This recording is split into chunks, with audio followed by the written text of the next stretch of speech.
Voilà, dans cette vidéo, donc, je vais vous parler d'équation d'un cercle hein, définie par un diamètre de ce cercle. Donc, tout d'abord, un petit retour au collège. Vous avez une propriété qui disait que si un point M se situait sur un cercle de diamètre AB, alors l'angle AMB était un angle droit. Alors voilà, j'ai fait une figure sur GeoGebra pour illustrer. Vous voyez, je prends le point M ici, j'ai indiqué l'angle, et vous voyez que le point M, en bougeant, l'angle au sommet ici reste de 90 degrés. Alors si on va vers le bas, on a 270 sur l'extérieur, donc vous avez encore 90 sur l'angle intérieur. Donc on a un angle droit dans tous les cas, et par symétrie, de toute façon, on le voit bien.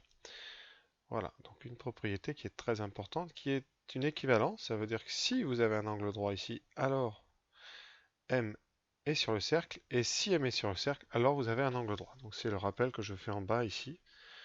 Voilà. Alors quel est le lien avec le produit scalaire? Eh bien, tout simplement, on a vu avec le produit scalaire un outil hein, qui permet de caractériser bien, les angles droits ou la nullité de deux vecteurs. Donc on va un petit peu s'en servir pour justement calculer l'équation d'un cercle quand on connaît son diamètre. Alors, une question qu'on peut aussi se poser, c'est voilà, si on prend AB une corde au lieu de prendre un diamètre. Voilà, j'ai descendu un petit peu le segment AB, vous voyez, sur le cercle, et AB n'est plus un diamètre mais une corde. Eh bien, si on place un point sur le cercle, on s'aperçoit avec GeoGebra bien, que l'angle au sommet, ici, ne bouge pas. Quand on est sur tout l'arc de cercle supérieur, vous voyez. Et quand on va en dessous, eh bien, vous voyez, l'angle est beaucoup plus ouvert d'ailleurs, donc ça ne peut pas être le même. Et si on voit par soustraction, vous voyez qu'ici c'est 63,23, ici 116,77, la somme des deux fait 180. Donc il semblerait que dans un cercle, si vous prenez une corde, les points qui sont d'un même côté de la corde ont le même angle au sommet, et ceux qui sont de l'autre côté de la corde ont l'angle complémentaire par rapport à pi, c'est-à-dire par rapport à 180. Alors pour 90, ça pose pas de problème, puisque 180 moins 90 fait 90. 90, c'est son propre complémentaire. D'où la propriété valable sur tout le cercle. Sur les cordes, vous voyez, en fait, il faudra séparer la propriété en deux, avec un angle qui ne bouge pas quand on est sur une partie du cercle, et un autre angle quand on est sur la partie inférieure, c'est-à-dire un angle et son complémentaire par rapport à 180 degrés. Voilà, alors on pourra peut-être en parler dans une autre vidéo, hein, mais pour l'instant, nous on va se concentrer sur le diamètre. Alors je vais donc démontrer une première propriété, la première, la seule d'ailleurs de cette vidéo, c'est que le cercle de diamètre AB, c'est l'ensemble des points M tels que le produit scalaire MA, MB vaut 0. Alors pour démontrer ça, on va faire dans les deux sens. On va d'abord supposer que M appartient à C, et C, j'appelle ce C le cercle de diamètre AB pour toute cette démonstration. Donc si M appartient à C, alors il va y avoir trois cas. Donc on va les traiter un par un. Et quand on fait ça en mathématiques, on dit qu'on raisonne par disjonction de cas. C'est-à-dire qu'on fait des séparations des différents cas pour tout traiter, parce que certains cas se traitent différemment que d'autres. Donc les deux premiers cas, c'est les cas où m est égal à a ou m est égal à b. Alors si m est égal à a, qu'est-ce qui se passe? Vous avez le vecteur ma qui vaut vecteur nul. Et donc, on a vu, quand on va faire le produit scalaire d'un vecteur nul par un autre vecteur, on tombe toujours sur 0. Donc le premier cas, si m est égal à a, pas de problème. Si m est égal à b, alors vous avez la même chose avec mb qui vaut vecteur nul. Et donc, voilà, le produit scalaire vaudra 0. Alors vous me direz, mais pourquoi séparer ces deux cas des autres? Eh bien tout simplement parce que dans le cas où m égale a ou dans le cas où m égale b, vous ne pouvez pas parler de la droite AM ni de la droite MB. Et donc vous ne pourrez pas parler d'angle droit. Donc nous, maintenant, on prend le troisième cas, sinon. C'est-à-dire que M est différent de A et M est différent de B. Dans ce cas-là, on a MA scalaire. Donc on a vu, pardon, dans ce cas-là, on a vu, d'après le théorème du collège, que l'angle AM B est droit. C'est-à-dire que la droite AM est perpendiculaire à la droite BM. Voilà. Et on sait, quand on calcule un produit scalaire, que quand l'angle vaut 90 degrés, on sait bien d'après propriété, ici, vous voyez, produit scalaire, norme de MA, fois norme de MB, fois l'angle qu'il y a entre donc ces deux vecteurs, c'est-à-dire l'angle AMB en géométrique. Voilà. Et cosinus AMB vaut 0 puisque c'est un angle droit. Donc voilà, la propriété est démontrée dans le sens de, donc de droite, de gauche à droite, et maintenant il y a la deuxième version. La deuxième partie, la réciproque, si le produit scalaire MA, MB vaut 0. Voilà. On va essayer de montrer que forcément M est sur le cercle. Alors si MA scalaire MB égale 0, alors on va pareil raisonner par disjonction. Premier cas, hein, si le vecteur MA est égal à 0, un vecteur nul, alors, eh bien, vous avez, premier cas, vous retrouvez M égale à 1. Voilà.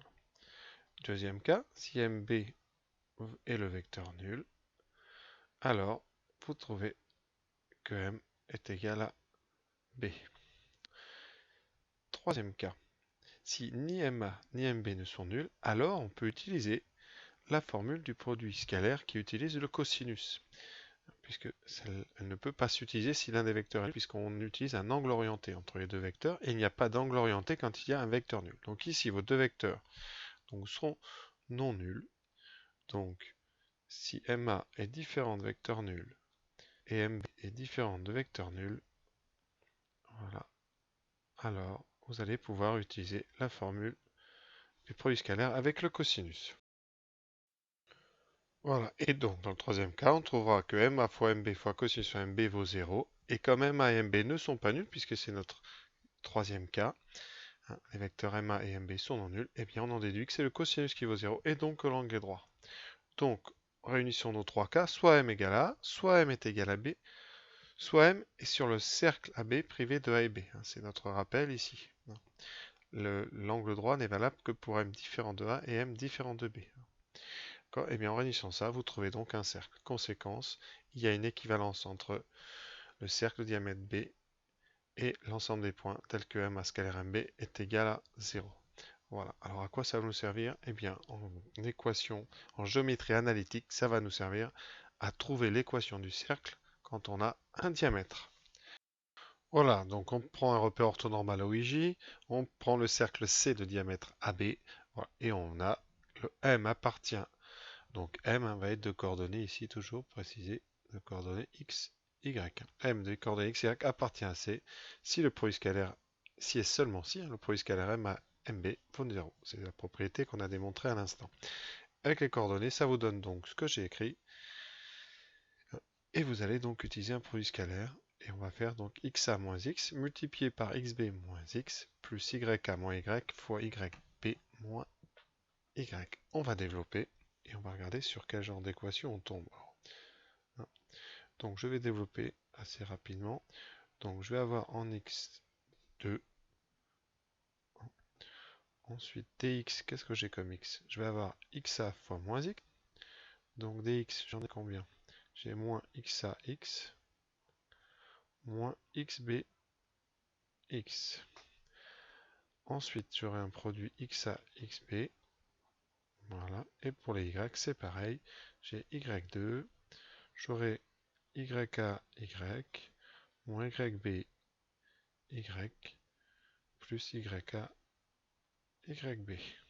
Égale 0. Et on tombe sur une équation du type, alors je vais la résumer. x2 moins un grand A fois x. Alors grand A, ce ne sera pas le point, donc je ne vais pas utiliser avec grand A. Moins donc un grand P fois x, plus ensuite un y2, moins ici un grand lettre, donc q, moins qy, plus une troisième, quand on met tout ce qui ne contient ni x ni y, voilà, égale 0. Et ce type d'équation, on l'a déjà vu, hein, c'est une équation c'est potentiellement une équation de cercle. Alors là, on sait que c'est un cercle, donc c'est une équation de cercle, le cercle de diamètre AB. Voilà, voilà comment on va un petit peu pouvoir trouver l'équation du cercle en passant par son diamètre. Alors, on peut faire autrement, parce que quand vous connaissez le diamètre, eh bien, vous pouvez calculer les coordonnées du milieu de ce diamètre, qui sera le centre du cercle. Vous pouvez aussi calculer le rayon de ce cercle, en prenant la longueur AB divisée par 2, et vous pouvez utiliser la propriété qu'on avait avant sur le cercle avec son centre et son rayon. Donc, je vous propose un exercice ensuite, où on va faire les deux méthodes, avec le diamètre et avec le centre et le rayon, pour un petit peu que vous voyez ça. Voilà, donc l'exercice que je vous propose, c'est ça. Je me mets dans un repère orthonormal. Je considère deux points A de coordonnées 3, 1 et B de coordonnées 5, moins 3. Et l'objectif, c'est de trouver l'équation, une équation cartésienne du cercle de diamètre AB. Alors, je vais commencer par utiliser la méthode qu'on vient de voir. Et ensuite, on utilisera la méthode avec le centre et le rayon. Donc, vous mettez pause, vous faites et vous regardez la correction que j'affiche immédiatement. Voilà. Donc, on va commencer par toujours le même début. Le point M de coordonnées x, y appartient à C, équivaut à dire que MA scalaire MB vaut 0. Voilà. Donc, avec les coordonnées de MA et MB, et on fait le produit scalaire. Donc, 3 moins x fois 5 moins x plus 1 moins y multiplié par moins 3y vaut 0. On développe. Alors vous aurez 15, moins 3x, moins 5x, x2, et l'autre, moins 3, moins y, plus 3y, plus y2. Voilà. On met ça sous la forme un petit peu acceptable d'une équation de cercle, x2, ici moins 8x, ensuite les y, plus y2, plus 2y, et ensuite vous avez 15 moins 3, qui fait 12, plus 12, égale 0. Voilà. Donc maintenant, je vais conserver cette équation. Voilà. Et on va faire avec une autre méthode, et vous verrez qu'on trouve exactement la même chose, et heureusement. Alors pour ça, il faut calculer les coordonnées du milieu de AB, donc je vais l'appeler oméga, c'est un centre. Voilà. Donc oméga, ça sera donc les coordonnées de A plus B, donc 5 plus 3, 8 divisé par 2, 4. Et pour leur donner 1 moins 3 moins 2 divisé par 2, moins 1. Ensuite, on a besoin du diamètre, qu'on peut calculer soit en calculant la longueur AB, soit en calculant tout directement le rayon en faisant oméga A par exemple. Alors ici, peut-être que c'est plus intéressant de calculer le rayon directement, mais bon. Je vais faire le diamètre comme ça. Donc, coordonnées de B, 5, moins 3, 2, moins 3, moins 1, moins 4. Conséquence, la longueur AB vaut donc racine carrée de 4 plus 16, donc racine carrée de 20, qui vaut 2 racine de 5. Voilà. Donc, le rayon vaut racine de 5, puisque le diamètre est le double du rayon. Conséquence, l'équation du cercle C, d'après le cours précédent, c'est donc x moins l'abscisse du sommet, x moins 4 au carré, plus y moins l'abscisse du sommet, donc plus 1 au carré, équivaudra r carré, donc 5. Développons pour voir si on trouve la même chose que tout à l'heure. Donc on a bien x2 moins 8x plus 16, et y2 plus 2y plus 1 égale 5. Alors est-ce que ça marche? 16 et 1, 17. 17 moins 5, 12. C'est bon, on a bien trouvé la même chose. Donc vous voyez, on peut toujours faire les deux méthodes. Mais souvent dans les exercices, enfin dans les exercices un peu compliqués, on peut avoir des MA scalaire MB égale 0 et on sait tout de suite comme ça que c'est un cercle. Au moins, on est dans le bon thème. Voilà. Donc peut-être je vais vous donner un dernier petit exemple, mais il n'y a rien de plus à savoir sur ce thème-là. Donc avec A de coordonnées 4, 0 et B de coordonnées moins 1, moins 2, la même chose, MXY appartient à C, ça équivaut à dire que MA, alors tout de suite je mets les coordonnées comme ça on gagne un peu de temps, 4 moins X, 0 moins Y, scalaire MB, donc moins 1 moins X, moins 2 moins Y vaut 0. Voilà, tout de suite on applique le produit scalaire, ça nous donne donc 4 moins X fois moins 1 moins X, plus moins Y fois moins 2 moins Y, et tout cela vaut 0. on développe. Alors tout de suite les carrés, x2, ensuite les x, vous en aurez moins 4 plus 1, donc moins 3, et ensuite vous aurez moins 4. Pour les y, vous aurez plus y2, vous aurez ensuite plus 2y, voilà, et là vous n'avez pas de constante, ça fait 0, on met ça un petit peu mieux, x2 moins 3x plus y2 plus 2y moins 4 égale 0.